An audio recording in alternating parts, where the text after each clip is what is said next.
नमस्कार दोस्तों, मैं डॉक्टर सोनम आप सभी का स्वागत करती हूँ मेरे इस YouTube चैनल पर।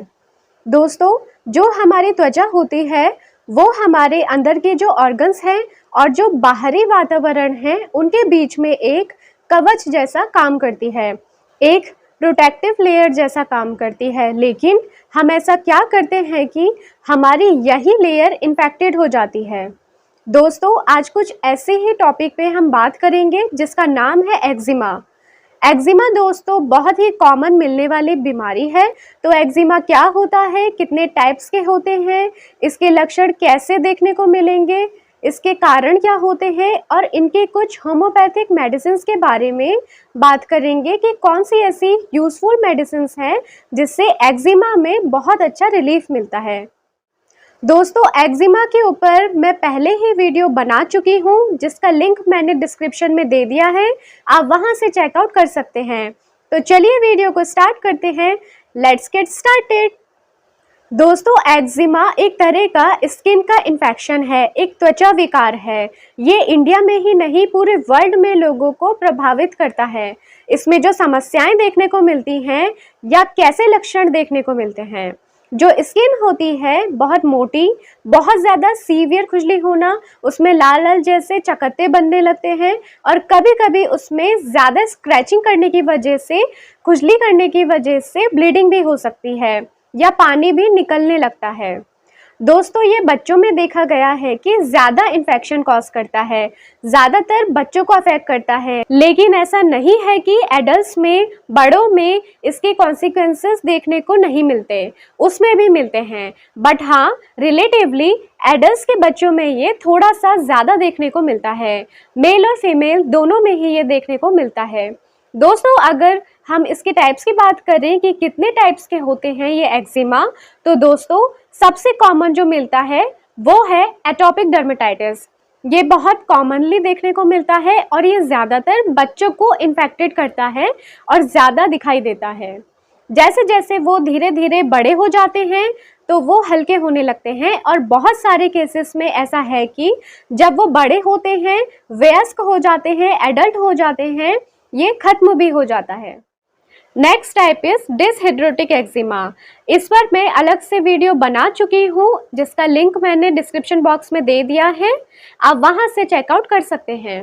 डिसहिड्रोटिक एक्जिमा हाथ और पैरों में पाया जाने वाला एक्जिमा है। इसमें जो एक्जिमा के सिम्टम्स हैं वो फफोले जैसे पड़ जाते हैं, जैसे छाले पड़ गए हों।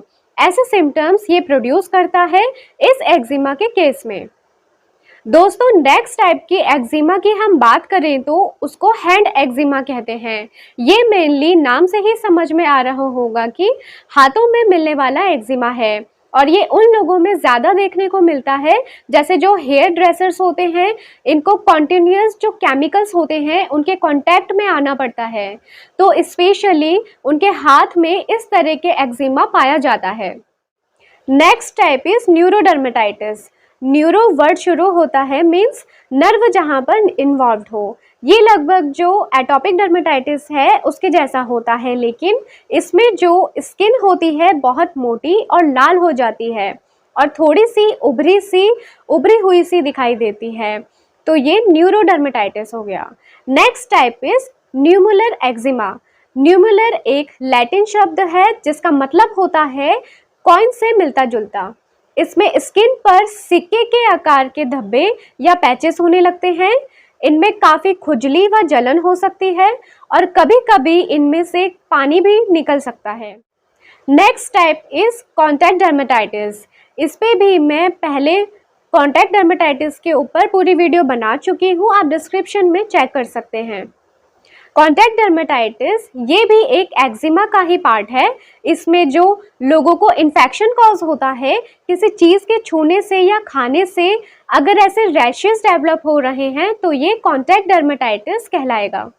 इसमें सबसे इम्पॉर्टेंट हो गया एलर्जिक डर्मेटाइटिस कि किसी चीज़ से अगर आपको एलर्जी है, सपोज किसी मेटल की चीज़ को आपको टच करने से रैशेस डेवलप होते हैं या कोई ऐसी चीज़ आप खाते हैं जिनकी वजह से आपको एलर्जिक सिचुएशंस होती हैं, तो वो एलर्जिक डर्मेटाइटिस में आता है। दूसरा होता है दोस्तों इरिटेंट डर्मेटाइटिस, मतलब ऐसा कोई केमिकल वाली चीज छूने से या कुछ भी यूज करने से जो थोड़ा केमिकलाइज्ड हो, उनकी वजह से अगर आपको स्किन रैशेस डेवलप हो रहे हैं जो थिक हो और बहुत सीवियर इचिंग कॉज करता हो, मोटे मोटे लाल रंग के रैशेस हो, तो ये इरिटेंट डर्मेटाइटिस कहलाएगा। ये सब तो हो गए इनके टाइप्स। कॉजेस के बारे में हम अगर बात करें तो कोई सच कॉज नहीं है, कोई स्पेसिफिक कॉज नहीं है, लेकिन हाँ कुछ ट्रिगरिंग फैक्टर्स देखे गए हैं कि हाँ जिनकी वजह से एक्जिमा ज़्यादा बढ़ता है या और वर्स्ट होने लग जाता है। साथ ही साथ ये देखा गया है कि जो जेनेटिक फैक्टर्स हैं, सपोज आपके मदर फादर में एक्जिमा आ रहा है तो आप थोड़े से प्रोन हो जाते हैं एक्जिमा इरप्शंस के लिए। दूसरी चीज़ जो एलर्जी ट्रिगरिंग पॉइंट्स थे, जैसे आप किसी फूड के लिए एलर्जिक हैं, सपोज आप कोई डेयरी प्रोडक्ट्स यूज़ करते हैं या एग लेने से ऐसी कोई चीज़ ले रहे हैं, तो धीरे धीरे ये चीज़ें भी प्रोन बना देती हैं एक्जिमा के लिए। दोस्तों एक्जिमा कोई ऐसी बहुत इन्फेक्शियस डिजीज नहीं है, ये धीरे धीरे जो आपकी स्किन है ये बहुत ड्राई होने लगती है। ड्राई होते होते जब इसको प्रॉपर ट्रीटमेंट नहीं मिलता तो ये इस तरह के इरप्शंस डेवलप करने लग जाती है बॉडी। दोस्तों स्ट्रेस का एज सच कोई रीज़न नहीं मिला है कि हाँ स्ट्रेस इसका एक कॉज है, लेकिन ऐसा देखा गया है कि स्ट्रेस प्रॉब्लम्स को और फ्लेयर अप कर देता है। कई सारे पेशेंट्स में ये चीज़ें देखी गई हैं कि स्ट्रेस की वजह से उनकी जो सिचुएशंस हैं और बढ़ी हुई दिखाई देती हैं। अब हम बात करते हैं कुछ ऐसी होम्योपैथिक मेडिसिन के बारे में जो एक्जिमा में बहुत आराम देती है। First medicine is ग्राफाइटिस। जब एक्जिमा गाढ़े और चिपचिपे डिस्चार्ज के साथ हो तो उस कंडीशन में ग्राफाइटिस बहुत ही यूजफुल रेमेडी है।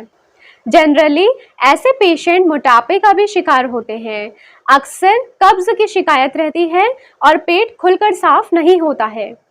ऐसे पेशेंट्स ठंड भी सहन नहीं कर पाते हैं, उनकी त्वचा ड्राई, हार्ड और रफ होती है। ये दवा उन महिलाओं के लिए बहुत सुटेबल है जिनके मेंसेस इरेगुलर होते हैं, मेंसेस स्कैंटी यानी कि कम और बहुत जल्दी बंद भी हो जाते हैं। तो अगर ऐसे सिम्टम्स किसी पेशेंट में देखने को मिलते हैं तो वहाँ पर ग्राफाइटिस बहुत ही अच्छा काम करती है। Second medicine is मिजेरियम। जब एक्जिमा में पपड़ी जमने लगे और मोस्टली ये सर पर हो तो ऐसे पेशेंट के लिए मिजेरियम is the best remedy. Sir कई बार पपड़ी से भर जाता है, ये पपड़ी चमड़े यानी कि लेदर की तरह महसूस होती है। पपड़ी के नीचे मवाद इकट्ठा हो जाता है और जम जाता है। इसमें खुजली बहुत होती है और रात के समय खुजली बढ़ जाती है और ऐसे पेशेंट को खुली हवा में रहने से आराम मिलता है। Third medicine is hepar sulph. जब मवाद का फॉर्मेशन एंड डिस्चार्जेस अधिक मात्रा में हो तो हिपरसल्फ बहुत अच्छा काम करती है। इसमें खुजली बहुत ज़्यादा होती है, स्किन पर गहरे कट लग जाते हैं। ऐसे पेशेंट ठंडी हवा सहन नहीं कर पाते और ना ही किसी के हाथ का लगना भी सहन नहीं कर पाते हैं। ये सब लक्षण सर्दी के मौसम में बढ़ जाते हैं। ऐसे पेशेंट किसी भी प्रकार से ठंड सहन नहीं कर सकता और गर्म कपड़े पहने रखता है। इवन किसी दूसरे कमरे का दरवाज़ा भी खोले तो वह ठंड महसूस करता है और सह नहीं पाता, छींकें एकदम से शुरू हो जाती हैं। Fourth medicine is dulcamara. जब एक्जिमा ठंड और बारिश के मौसम में बढ़ जाती है तो ऐसे पेशेंट में डलकामारा बहुत अच्छा काम करती है। जब इचिंग भी ठंड और बारिश के मौसम में बढ़ती है तो डलकामारा बहुत अच्छा काम करती है। इसमें स्किन पर ब्राउन कलर की मोटी पपड़ी और पीले रंग की पपड़ी जम जाती है और इनमें खुजली करने पर खून भी निकलने लगता है। ऐसे लक्षण अगर हमें पेशेंट में दिखाई दे तो यहाँ पर डलकामारा बहुत यूजफुल रेमेडी है। Last medicine is sulphur. यदि एक्जिमा में खुजली के साथ जलन देखने को मिले तो उस कंडीशन में sulphur is the best remedy. ये लक्षण गर्मी में बढ़ जाते हैं और इनमें खुजली भी सीवियरिटी के साथ होती है और शाम के समय दिक्कत बढ़ जाती है। और इसका एक पर्टिकुलर पिक्यूलियर सिम्टम है कि सुबह 11 बजे उसे तेज भूख लगती है। तो अगर ऐसे सिम्टम्स हमें किसी पेशेंट में देखने को मिलते हैं तो यहाँ पर सल्फर बहुत ही यूजफुल रेमेडी है। तो ये थी हमारी आज की वीडियो एक्जिमा के ऊपर। अगर आप लोगों को मेरी दी हुई जानकारी पसंद आई हो, अच्छी लगी हो, तो प्लीज़ मेरे चैनल को लाइक, शेयर एंड सब्सक्राइब ज़रूर कीजिएगा। Thank you so much.